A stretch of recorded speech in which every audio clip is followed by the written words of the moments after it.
I made my sister-in-law feel terrible about her weight. Now my wife wants to talk, but I'm not the one at fault.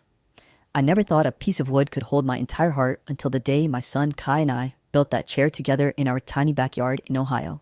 The summer when life still felt warm and possible. The summer before everything inside of me shattered. And maybe that's why even now, at 36, every breath feels like a negotiation with grief I never agreed to. Because when people talk about moving on, they don't understand that grief doesn't ask where you're going.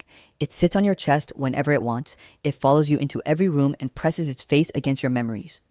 And that damn chair was the only thing that ever made my chest loosen again. The only thing that felt like my boy's laughter hadn't been erased from the world. The only thing that reminded me Kai was real, that his small hands really did hold mine, that he really did lean against me with sawdust in his hair while we sanded that chair until the wood looked as soft as his smile. So when I tell you the chair mattered, I don't mean like furniture matters. I mean like air matters, like breathing matters, like something alive inside me needed that chair to survive. And maybe that's why the universe had to test me with Carrie, my sister-in-law.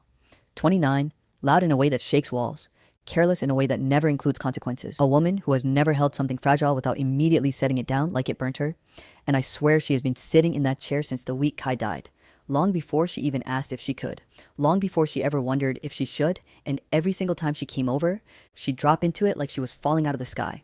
Giggling, messing with her hair, scrolling through her phone loudly, and every time I'd say, gently, carefully, "Hey Carrie, could you sit on the couch instead? That chair is special."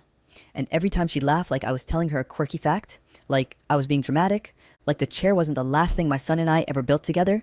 And then Maya, my wife, the person who should have had my back, the person who held me the night we buried Kai, would glance at me and shrug like I was making a weird fuss, whispering, "It's just a chair, Liam."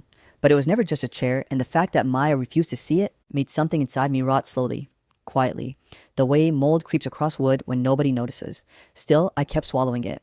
Kept telling myself Maya was stressed or tired or just trying to avoid tension with her sister. And I kept letting Carrie sit in it, even though it felt like someone was ripping pieces of my heart out and leaving them on the floor.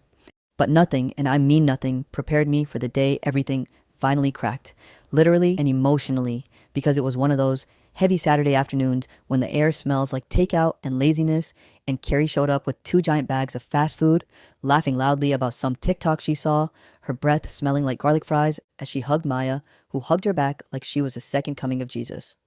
And I watched them, wondering how 2 sisters could be so physically affectionate while emotionally tone deaf to everyone else around them. Carrie waddled into the living room, unwrapping her burger like it was a Christmas gift, grease already dripping onto the floor. And before I could even form the words, because I swear I tried to form them, I opened my mouth, she plopped down. Full story link below.